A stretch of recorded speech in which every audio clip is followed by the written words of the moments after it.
video of some exercises to help a few of you who are really working on getting that posture alignment corrected. This is something I recommend doing after you're nice and warm.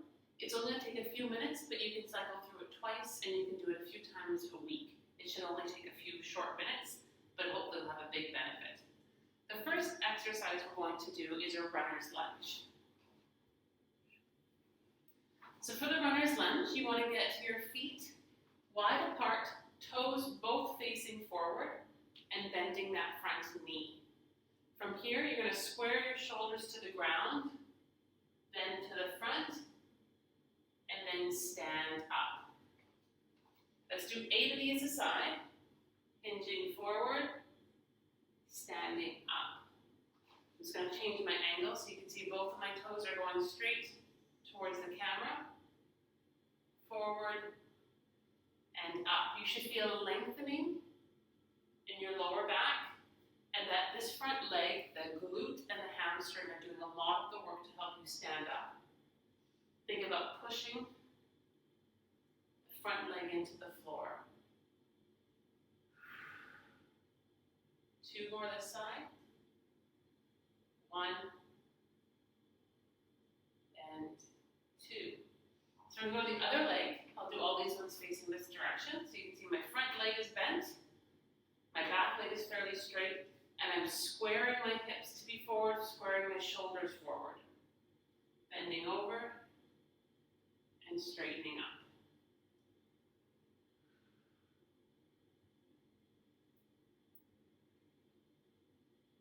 I'm trying to maintain a fairly flat back, so I'm not curling these down, keeping my shoulders back. I really want to feel my lower back lengthen.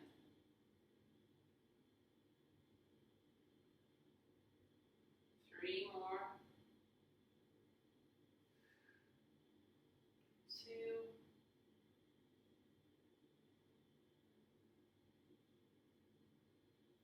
Excellent. Next, we're going to come down. Actually, we're going to go to the wall next. What we're going to do is a funny hip-to-wall exercise. Forgive the mirror reflection. What you're going to do is stand really close to the wall. I have just over a fist different distance from me to the wall, from my hip. I'm lifting the knee closest, turning my knee into the room, turning straight and coming down. Knee up, turn, straight, and down. 8 of these aside. I'm not pushing off the wall with my arm. It's my bum that's actually touching the wall.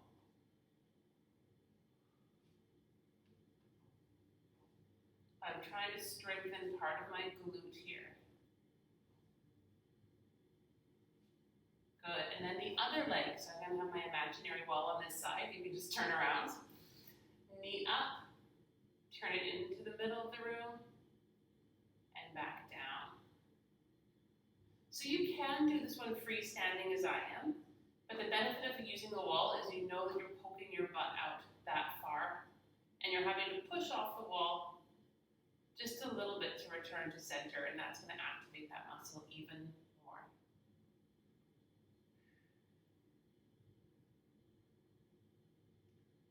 Good, last 2. And last 1. Excellent. For our next move, we're back in the middle of the room, and we're going to come up to a kneeling position. So that's 1 knee up, 1 knee down, and again, I'm going square across the room with my hips.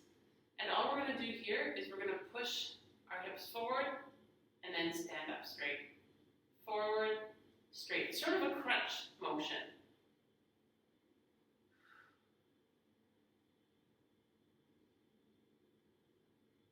And again, we're doing 8 of these per leg. So you're just dropping back a little bit and then coming up.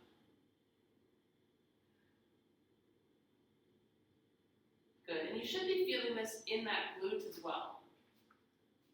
So other leg comes to the front, crunch it back, up straight, back, up straight.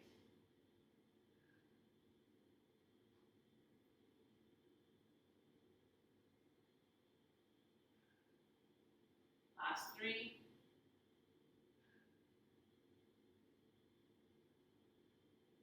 And the last 1.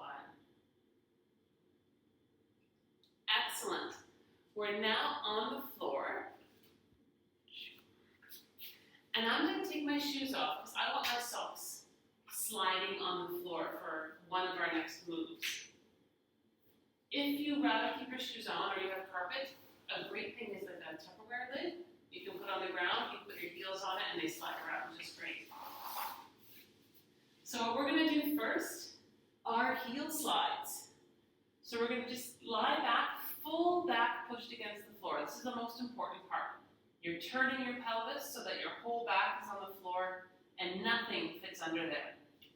You're then going to take both feet and slide them straight out and bring them back in. When you bring them back in, you're making sure again that whole pelvis is pushed on the ground. If this is too difficult doing both legs at once, you can heel slide 1 foot at a time.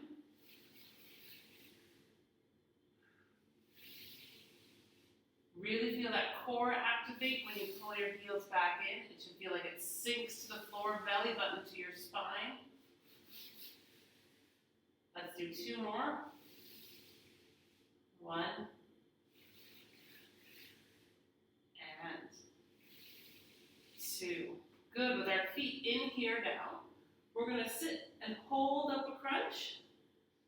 And I like to just do little arm taps or something, help pass the time. We're going to do 4 of these. Each are going to last about 10 seconds. Squeezing that imaginary apple underneath your chin. Down, we come back up.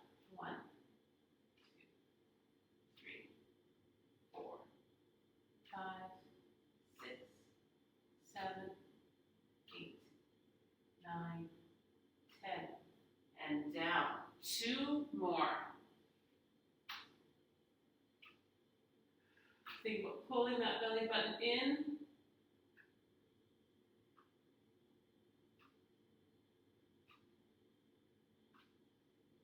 One more, head down, up.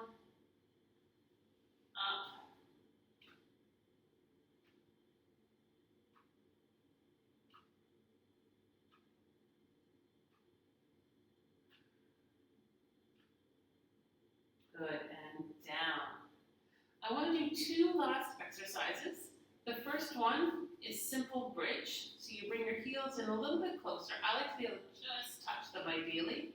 We're only going to do 4 of these, where then you're going to squeeze up, hold a few seconds, and then come back down. And again, when you come back down, make sure you're coming back down to that position where your whole back is against the floor. And that's where you want to start from again. Squeeze up.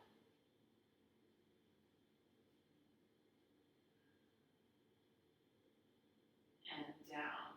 2 more just like this. Squeeze up.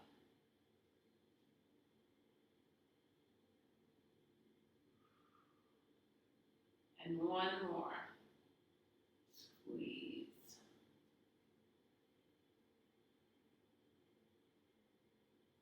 And down.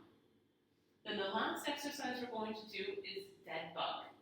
For this one, I put my arms up, dangly, and my feet. I'm going to take my left hand and my right foot and touch them to the ground. Again, keeping my back pushed to the floor.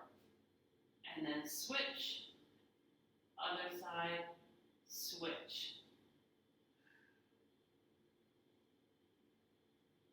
The whole time fighting to keep my entire back pushed against the floor the whole time.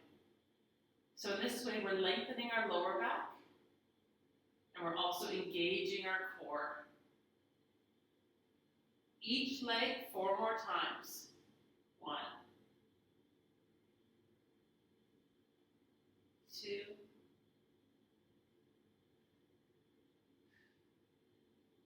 3, and 4. Excellent. That's the sequence to start off on. Again, you can do this more than once a week, and you can do it more than once a day if you want to, and then you'll be fine. Hopefully at least on the way. Cheers. So just a quick review. The exercises we did were a runner's lunge, hip to wall, kneeling hip tilts, heel slides, holding crunch, bridge, and dead bug. You can do these exercises twice if you like, but I recommend doing the whole sequence at least 2 to 3 times a week to help improve your posture. Good luck!